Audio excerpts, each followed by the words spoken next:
আজকে পাইছেন এই যে দিনটি, এরপরে আপনাদের সারাশি অভিযান হাজারেরও বেশি, প্রায় 2000-এর বেশি আপনারা পাইছেন। জঙ্গি নির্মূলে বাংলাদেশ কতটা সাকসেস, র্যাবের সাকসেসটি যদি বলতে।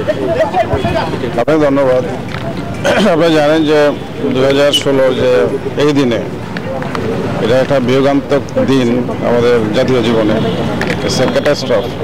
আপনারা জানেন যে ওই দিন গুলশানের যে হোলি আর্টিজান বেকারিতে যে সন্ত্রাসী হামলা হয়েছিল, এবং সেখানে আপনারা জানেন যে 17 জন বিদেশি সহ এবং আমাদের 2 জন পুলিশ কর্মকর্তা, আজকে যাদের জন্য আমরা এখানে এসেছি, যাদের প্রতি শ্রদ্ধা জানাতে, ওসি সালাউদ্দিন এবং এসসি রবিউল, তারা ওই ঘটনায় নিহত হয়।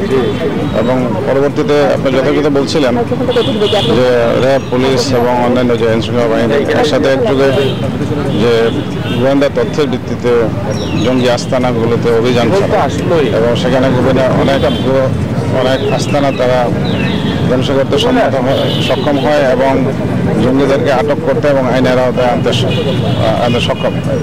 তো এই ফলশ্রুতিতে যেটা হয়েছে যে আপনারা জানেন যে এখন আমরা কোনো জঙ্গি তৎপরতা ওইভাবে আমরা খুব সুস্পষ্ট আমাদের কাছে কোনো নাই, তথ্য নাই, এবং পরিস্থিতি এখন অনেক আমি বলবো যে অনেকটাই নিয়ন্ত্রণে। শুধু তাই না, আমি এটা দাবি করতে চাই যে Bangladesh is the safest country in the world. এখন এই ধরনের কোনো সংখ্যা আমাদের মধ্যে নাই। তো র্যাবের যেই সফলতার কথা বলছিলেন, র্যাব আপনি জানেন যে সেই 2004-এর সূচনা লগ্ন থেকেই র্যাব আসলে উগ্রবাদী, উগ্র মৌলবাদ, উগ্র জঙ্গিবাদ নিয়ে কাজ করে আসছে, এবং তারা আমাদের সারাক্ষণই কিন্তু এই বিষয়ের উপর কিন্তু নজরদারি রয়েছে। আমি বিশেষ করে যেটা বলতে চাই, আপনার সে 2016-র যে সন্ত্রাসী যে হামলা হয়েছিল, তার পরবর্তীতে মাননীয় প্রধানমন্ত্রী শেখ হাসিনা এই র্যাবকে আধুনিকায়ন করা, আধুনিক প্রশিক্ষণে প্রশিক্ষিত করা এবং আপনার তথ্য প্রযুক্তির সমন্বয় ঘটিয়ে আমি বলবো যে র্যাব এখন একটা আধুনিক, দক্ষ এবং পেশাদার বাহিনী।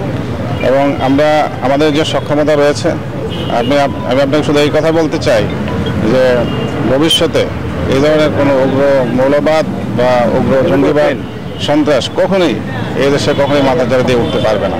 আমাদের সেই সক্ষমতা রয়েছে এবং আমরা সার্বক্ষণিক সে নজরদারি করছি, এবং এরা কোনোভাবেই এই জঙ্গিবাদ ও উগ্র মৌলবাদ কখনোই দেশে মাথাচাড়া দিয়ে উঠতে পারবে না। Thank you.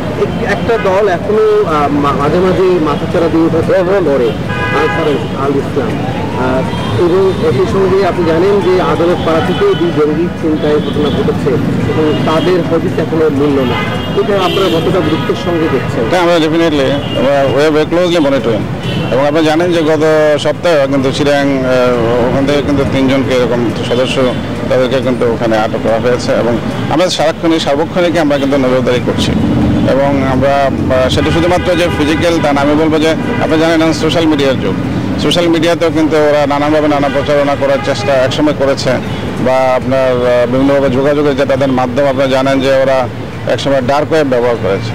আপনারা জানেন যে সেই বিষয়গুলো কিন্তু আমরা নজরদারি করছি। আমরা শুধুমাত্র না, আপনার ফিজিক্যাল না, ভার্চুয়াল ওয়ার্ল্ডে আমাদের নজরদারি রয়েছে। সো আমি আপনাদের মাধ্যমে এই দেশের সাধারণ মানুষকে, সবাইকে আমি আশ্বস্ত করতে চাই যে এই দেশে আর কখনই এই জঙ্গিবাদের উত্থান এবং মৌলবাদের উত্থান আর কখনই হবে না। Thank you very much. Thank you.